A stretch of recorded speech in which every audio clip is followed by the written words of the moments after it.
Um, a little ice, please.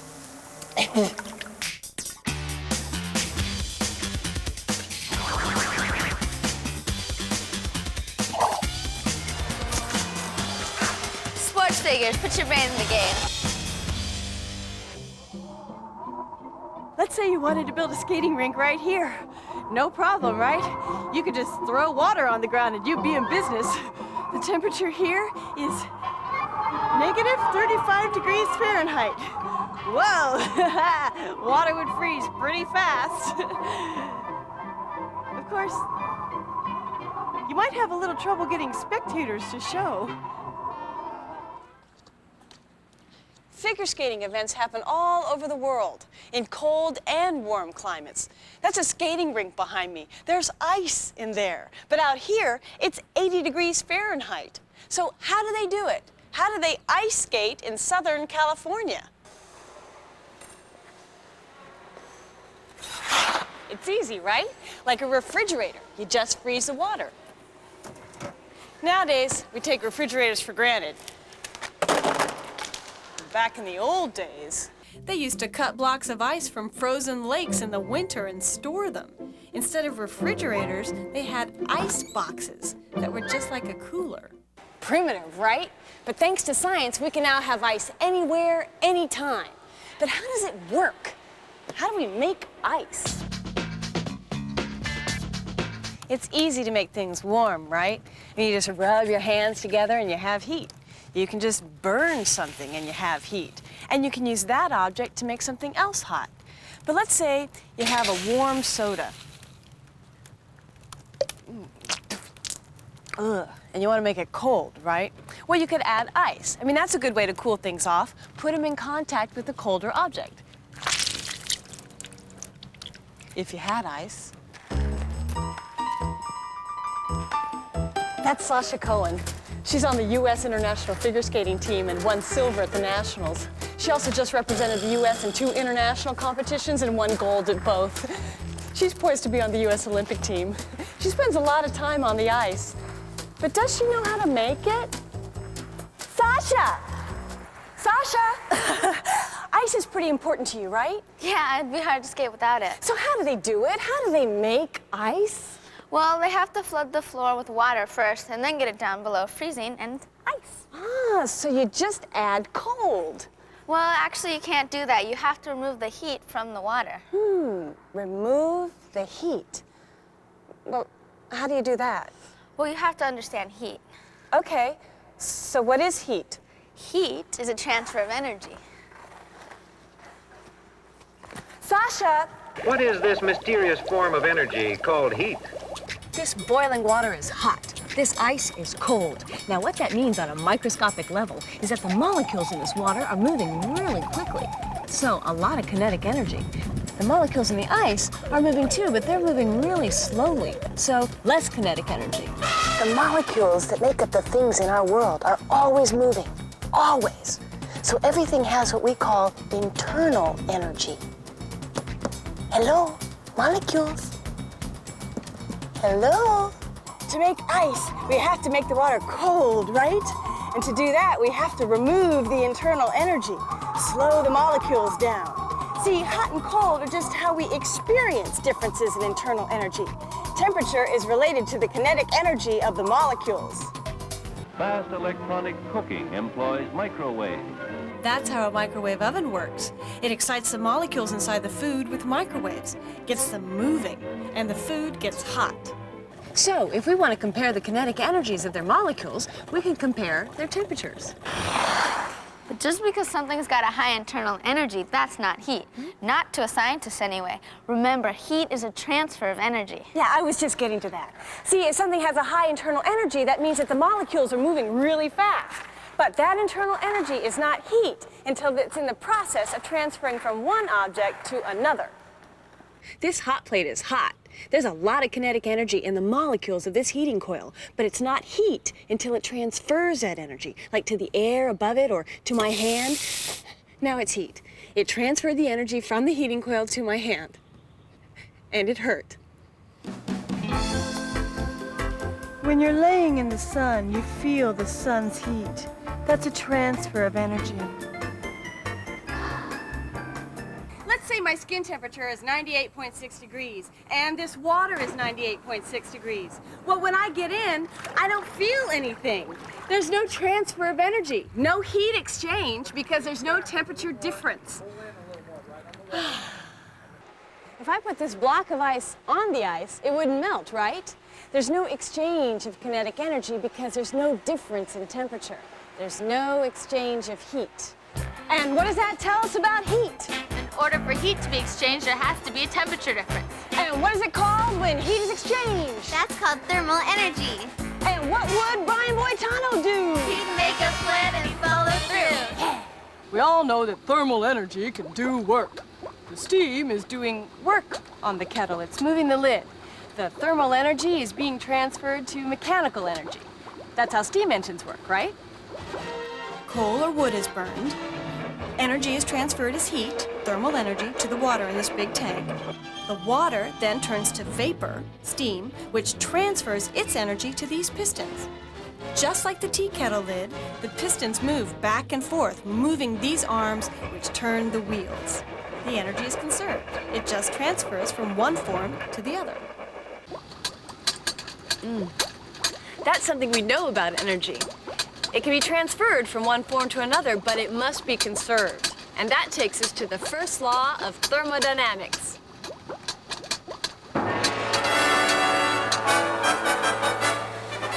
Thermodynamics. Thermo from the Greek word for heat, dynamics for the Greek word for energy. Heat, energy. The laws of thermodynamics are laws about the way heat energy is going to behave. Okay, obviously the Greeks weren't spending a lot of time on skating rinks. The first law of thermodynamics states that the change in internal energy of the object is equal to the heat added to the object minus the work done. Now, basically that says that thermal energy is conserved. The energy has to go somewhere. It's either transferred or it's accounted for as work. So what does any of this have to do with making ice? Thermal energy from the heating coil is transferred to the water. The water's thermal energy is transferred to the steam. The steam transfers its thermal energy to the pot lid and the surrounding air. Now, if we took all the steam's thermal energy and the lid's mechanical energy, it has to add up to the energy the heating coil gave off to begin with. Okay, Sasha, so we only get thermal energy, heat, when the internal energy transits from one object to another. That's what I was saying. Heat is a transfer of energy. And in order for the energy to transfer, there has to be a difference between the two objects. Right. The temperature. If my hand were just as hot as a hot plate, there'd be no transfer of energy.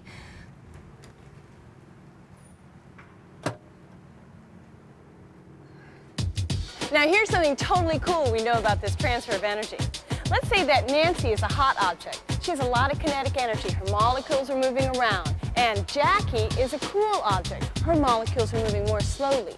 Now, when they come into contact, Nancy's slowed down. She transferred some of her kinetic energy to Jackie. Nancy is cooler now, Jackie is warmer now. But the thing to remember is that high kinetic energy molecules transfer some of their energy to low kinetic energy molecules.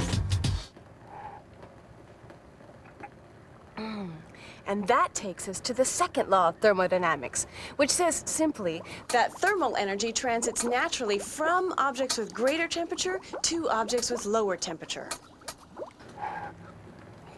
Ooh, ow. You can think about the second law this way. If we put an ice cube on hot cement, the ice cube gets hotter, it melts, and the cement gets cooler.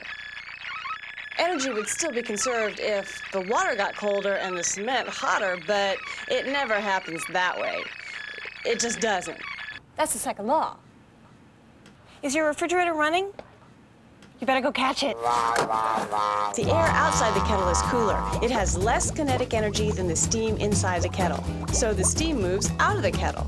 In the process, it moves the lid, converting thermal energy to mechanical energy. The first law is satisfied. The energy is conserved. And the second law is satisfied. The higher temperature transfers towards the lower temperature. to get the water to freeze in here, you have to remove the kinetic energy. Get the water cooler and cooler until it freezes. It's like running a hot plate backwards. Where's the reverse on this thing? Out here, it's 80 degrees. In there, it's 40 degrees, and the ice is below freezing. To do that, they must be taking heat from in there and transferring it out here. But the kinetic energy is so much greater out here. I mean, it's hot out here. Sasha, that seems like it would violate the second law because it's colder in here. There's less kinetic energy. Well, to get cool to transfer towards hot, you need a heat pump. A heat pump? Think of it like a water pump or an air pump. When you want to get water to flow against gravity, you have to use a pump, right? Well, for heat, you do the same thing. You have to pump it against its natural direction. Ever stand on the wrong side of an air conditioner? An air conditioner is a heat pump. It does work by pumping kinetic energy against its natural direction. It gets the energy to do this from electricity. And it's the same with the machinery that makes the skating rink ice. The machinery is taking heat, thermal energy, from the water and pumping it here where it's about 80 degrees. It's moving the heat. See that guy? He's the ice man. He's Dominic, and he makes the ice. How do you make the ice here? What makes it work? Well, underneath the ice is the network of piping which holds the refrigerant, and that keeps the ice cold. But Dominic, you really can't see anything. Well, you can't see it, but it's there. It's underneath a layer of ice, and underneath the ice is a layer of sand. The Zambonin's pretty cool. Do you ever take it out for a date on Friday nights? No, it'd be kind of lonely. It's only a one-seater. These are the compressors that compress the refrigerant before it's sent back to the pipes underneath the ice. Okay, now what does it compress? The refrigerant we use is called glycol. Okay. Now this is a little more impressive. This looks like a Slinky. After leaving the compressors, the refrigerant flows up here where it releases its heat to the air. Okay, it's a little more impressive. Underneath the cement here is the expansion valve where the refrigerant is vaporized, and from here it's forced throughout the network of piping underneath the ice. Well, it's not much to look at. I mean, it's basically just a long pipe and a compressor and a valve. Basically. Okay. It's simple, but ingenious. Hey, Sasha, did you ever use this? It's canned air. Yeah, but inside it's liquid air. See, you can hear it. And did you ever notice what happens to the valve when you touch it? It gets really cold, right? Yeah. I mean, that right there is the beginning of how you make ice. A liquid turning to gas, just like water turned to steam. Before, when we made water turn into steam, we added heat. But where does the heat in this fire extinguisher come from? From the liquid CO2 inside. When the CO2 liquid passes through this tiny little valve, some of its internal energy, heat, gets used up to vaporize it, and it comes out cold.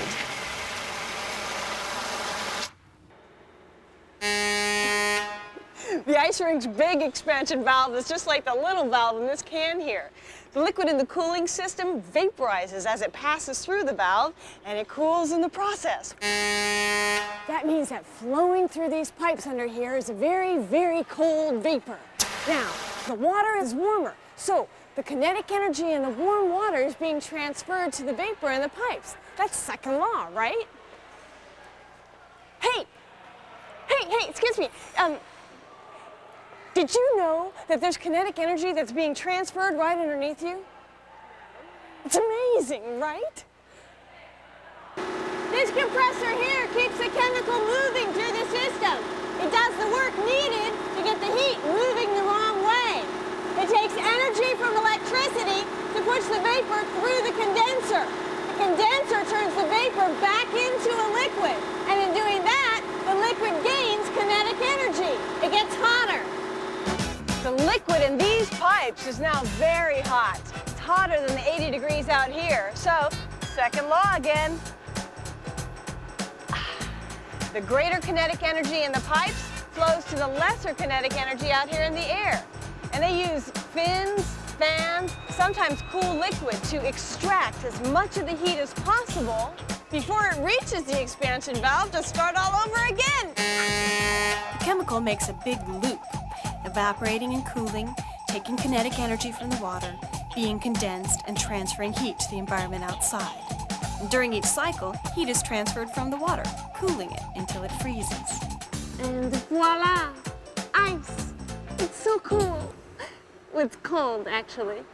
So we learned that thermodynamics is how heat behaves, and heat is the transfer of kinetic energy. The first law of thermodynamics states that thermal energy can be transferred, but is neither created nor destroyed. And the second law states that objects with greater kinetic energy will transfer energy to objects with lesser kinetic energy. So Sasha, you came out here today and you volunteered your time. I mean, that's great, but how come? I mean, you could have done Letterman or had lunch with the president or something. Well, I had a lot of fun, and I really think it's for a great educational cause. Oh, and the t-shirts, right? Oh, yeah. Well, that's it. We'd like to thank Sasha Cohen And Dominic the Iceman, and our students, Nancy, Jackie, Alexis, and Rebecca, for helping us out here today on ESPN Sports Figures Ice Ain't Easy. Whew, so hot in here.